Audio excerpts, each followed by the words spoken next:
नमस्कार बच्चों। तो आज लेके आ गए हम क्या गोलीय दर्पण के वक्रता, त्रिज्या और फोकस दूरी में संबंध को स्थापित करके आपको बताएंगे। वो इंग्लिश में बोले तो proof of relation between centre of curvature and focal length.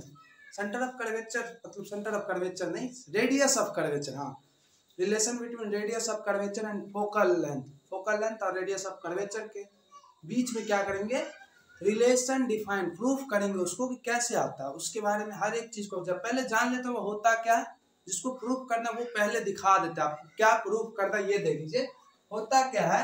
आप जब पढ़े होंगे कि वक्रता त्रिज्या बराबर क्या होता है, वक्रता त्रिज्या जिसको क्या है कैपिटल आर से डिनोट करते सूचित करते, वो क्या होता है दो गुने क्या होता है, बोलो दो गुने फोकस दूरी, दो गुने फोकस दूरी,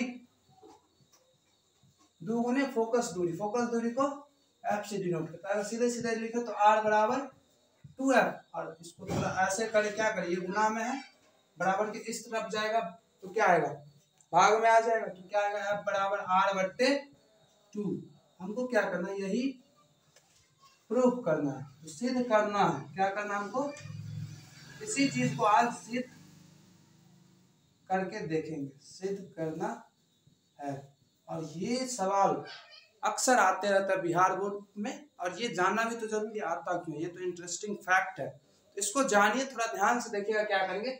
ये निकालने के लिए हम दोनों दर्पण से कर सकते हैं, अवतल और उत्तल। वो जो पीछे साइड से रहता है परावर्तक सतह, और एक के ऐसे कर्व साइड से, मतलब इस तरफ से एक में रहता है उत्तल दर्पण, और इस तरफ जिसका परावर्तक सतह उसको अवतल दर्पण। तो हम करने के लिए दोनों दर्पण से कर सकते हैं, लेकिन करेंगे क्या आज अवतल दर्पण से करके दिखाते। पहले देख लीजिए अवतल दर्पण होता क्या, ऐसा होता है जिसका परावर्तक सतह क्या रहता है अंदर की ओर, उसको बोलते हैं अवतल दर्पण। अब क्या करते हैं, इसमें एक मुख्य अक्ष बनाते हैं। क्या बनाएंगे, मुख्य अक्ष, इंग्लिश में बोले तो प्रिंसिपल एक्सिस। और ये बिंदु क्या होता है ध्रुव, पोल, जिसको पी से डिनोट करते हैं, और यही होता है एफ। और ये क्या होता है बोलो, ये होता है सी।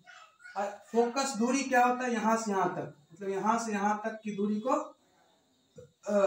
छोटा एफ, और यहाँ से यहाँ तक की दूरी को क्या बोलते हैं कैपिटल आर। अब हम क्या करेंगे, एक नियम पता होगा आपको, जो आप इस चैप्टर जो पढ़ रहे होंगे चैप्टर उस समय जाने होंगे। जब क्या है कोई किरण मुख्य अक्ष के समांतर आपतित होता है, अगर हम ले लिए इसको ए और ये बी, मुख्य अक्ष के समांतर क्या हुआ आपतित हुआ, तो परावर्तन के बाद वो फोकस से होकर गुजरता है। ये आपतित किरण, ये परावर्तित किरण, इतना पता था आपको। अब मान लिया बी और बी डैश इस दर्पण का नामांकन कर दिया, ठीक। अब क्या करेंगे हम, एक चीज आपको पता होगा, सेंटर ऑफ कर्वेचर मतलब क्या, वक्रता केंद्र से अगर किसी भी दर्पण पे क्या है पड़ता है, कोई किरण जाता है तो वो क्या 90 डिग्री पे मतलब उसी रास्ते से रिटर्न आता है। क्योंकि क्या है, जब भी वक्रता केंद्र से हम किसी को आपतित कराते हैं दर्पण पे किसी किरण को, तो वो क्या करता है दर्पण के साथ 90 डिग्री का कोण बनाता है। जैसे आप समतल दर्पण में करते हैं 90 डिग्री का बना रहे थे, उसी रास्ते से रिटर्न आता है। वैसे इसमें क्या होता है, जब वक्रता केंद्र से आपतित होता है तो 90 डिग्री का कोण बन जाता है, इसीलिए वो उसी रास्ते से वापिस आता है। तो इसीलिए क्या कीजिए आप, ये जो होगा हमारा क्या अभिलंब, बिंदु बी पे क्या होगा हमारा, ये जो अभिलंब है बिंदु बी पे, ये जो बिंदु है इसी पे क्या होगा अभिलंब वक्रता केंद्र को छुएगा। तो साधारण सी बात है, वक्रता केंद्र को छुआ तो वो 90 डिग्री का कोण बना दिया, इसीलिए इसको क्या बोलेंगे, ये बी और सी क्या हमारा अभिलंब हो गया। एक चीज अब पता चल गया, ये जो बी सी है, कौन बी सी क्या हो जाएगा अभिलंब, इसीलिए यहाँ पे एक नियम पालन शुरू हो जाएगा। लिख दे इस बात को, मतलब ये अभिलंब हो गया BC, बिंदु बी पे क्या हो गया लंब, इसीलिए ये BC क्या हो जाएगा अभिलंब। तो यहाँ पे अब रूल लगेगा कौन, ये आपतित किरण और ये परावर्तित किरण। तो एक नियम पता चला, याद आ रहा है वो नियम क्या बोलते हैं उसको हम, परावर्तन का नियम, वो लगेगा। आप परावर्तन के नियम से क्या शुरू हो जाएगा, यहाँ पे इसको बोल देंगे I, और ये हो जाएगा R। समझ में आ रहा है, तो क्या हो जाता है परावर्तन के नियम से कोण I बराबर कोण R। एक लाइन यहाँ पे इस चीज को स्पष्ट कर दीजिएगा, ये BC वाले को आप लिख देते हैं, चलो क्या लिख दे लिख देते चलो, चूंकि क्या लिखते हैं, चूंकि BC बिंदु बी पर क्या है, बिंदु बी पर अभिलंब है, बिंदु बी पर क्या है, अभिलंब है।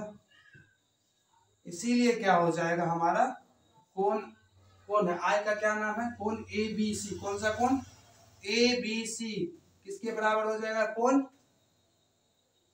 हो जाएगा CBF, कोण CBF किससे, परावर्तन के नियम से। परावर्तन का नियम कौन सा, कोण I बराबर कोण R। हो सके तो ये भी लिख लो, परावर्तन के नियम से। कैसे, परावर्तन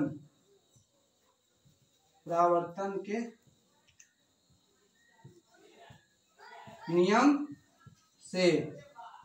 तो अब देखो क्या करेंगे हम, यहाँ के बाद करने वाले हैं अब क्या, जैसे ये तो पता चले ये दोनों बराबर है ना, क्योंकि वो परावर्तन के नियम से। तो अगला कार्यक्रम क्या करेंगे, आपको पता है ये AB क्या है, CP के समांतर है। यहाँ पे क्या है, AB जो है क्या है, समांतर है CP के। और ये होने के वजह से क्या पता चला, पता है, ये जो है AB CP के समांतर, और ये जो देखिए BC क्या, B और C, ये B है और ये C है। यहाँ पे देखिए ये क्या देखेंगे, ये I, देखो I है, I क्या होगा, कौन, ये है I, ये किसके बराबर हो जाएगा, इसके, मतलब ये कोण I इसके बराबर होगा ना। कैसे, एकांतर कोण से। तो क्या हो जाएगा, कोण का नाम ध्यान देना, क्या ABC, क्या है, कोण ABC बराबर क्या हो जाएगा, कोण BCF, कोण BCF। कैसे, एकांतर कोण से। किस नियम से, एकांतर कोण से। अगर एक चीज ध्यान देना, इसको अगर हम क्या कर लिए, इसको अगर फर्स्ट इक्वेशन थोड़ा आगे करके मानते, मतलब ये जो चीज लिखा हुआ, चलो स्पष्ट करते हैं थोड़ा सा।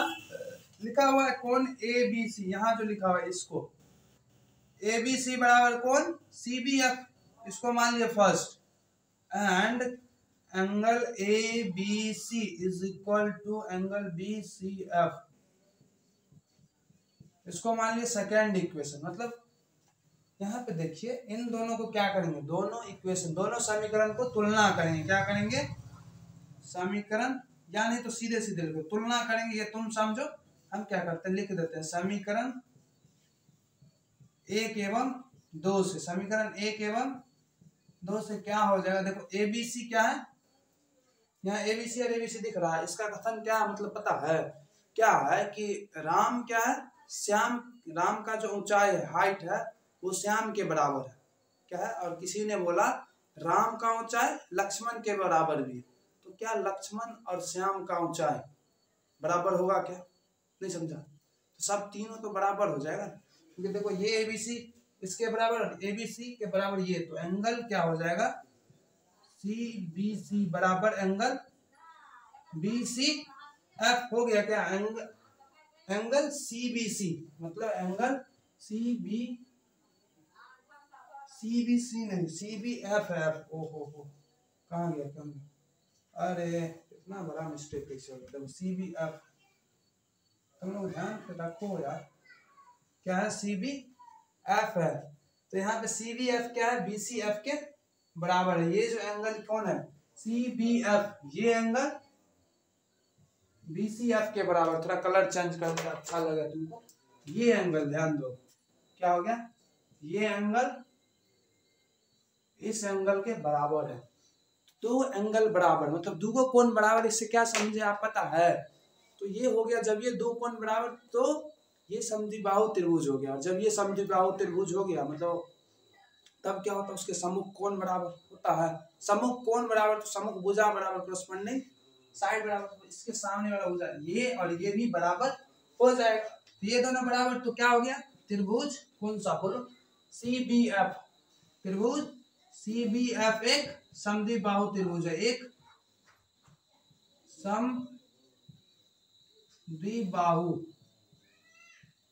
समद्विबाहु त्रिभुज है। इसीलिए क्या हो जाएगा हमारा समद्विबाहु त्रिभुज होने से CF बराबर BF क्या होगा, CF बराबर BF। ये समझ में आया कि अब ये दोनों बराबर हो गए, ये इसके बराबर। तो अब एक नियम क्या करते, एक काम करेंगे, थोड़ा इसको गौर से समझिएगा। ये हमारा क्या है, अवतल दर्पण है और ये इसका मुख्य अक्ष क्या था, किरण थोड़ा, ये P था, ये F था और ये C था। किरण क्या था, थोड़ा ऊपर था, उसको क्या है हम क्या करेंगे, टॉर्च से थोड़ा नीचे जलाएंगे, एकदम ऐसे इस B वाले बिंदु को P के पास क्या करेंगे, B वाले बिंदु को एकदम P के पास से मिला देंगे, P के पास लेके आएंगे। ये जो B है इसको P के पास में लाएंगे, बहुत पास में लाएंगे, तब क्या होगा ध्यान दीजिएगा। ये जो क्या था, टकराने के बाद ये गुजरता इतना पास में कि दोनों मान लो चिपक जाए लगभग, तो क्या हो जाएगा, एकदम नजदीक लाने पे क्या होगा, ये जो BF है FP के बराबर हो जाएगा।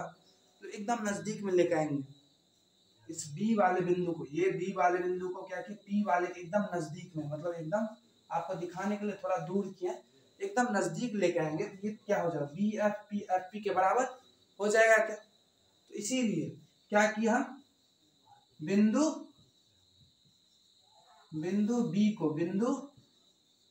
B को P के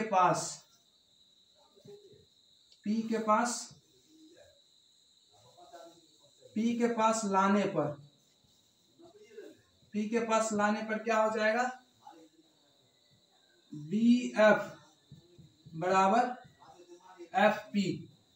यहाँ देखो इसको हम मान लिए क्या, 2 तक हो गया, इसको मान लिए तीसरा समीकरण और इसको मान लिया अगर चौथा समीकरण। तो यहाँ लिख रहे हैं, एक चीज ध्यान देना कि इसके नीचे में होगा, आगे इसी के नीचे में लिख दो समीकरण, नीचे दिख रहा है क्या,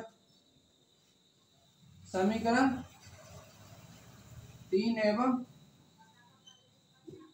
4 से चौथे और तीसरे समीकरण से क्या हो जाएगा, ये BF और BF दोनों में दिख रहा है क्या, ये भी BF और ये भी BF। तो आएगा क्या, ध्यान देना, CF बराबर FP आ गया क्या, CF बराबर FP आया। तो ध्यान देना क्या हो गया, ये CF FP के बराबर, तो ये F क्या हो गया, CP का मध्य बिंदु, मतलब CP का आधा हो जाएगा, क्योंकि ये इसके बराबर है तो पूरा मध्य बिंदु हो गया है, तो क्या हो गया CP का आधा। तो CF बराबर FP और FP किसके बराबर, CP बट्टे 2।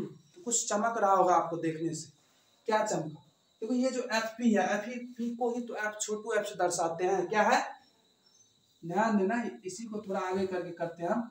ये जो हमारा क्या FP ध्यान दो, FP को छोटू f बोलते हैं, यहाँ देखो एक बार, यही है ना FP, इसको छोटू f बोलते हैं, फोकल लेंथ इंग्लिश में, हिंदी में फोकस दूरी कहते हैं।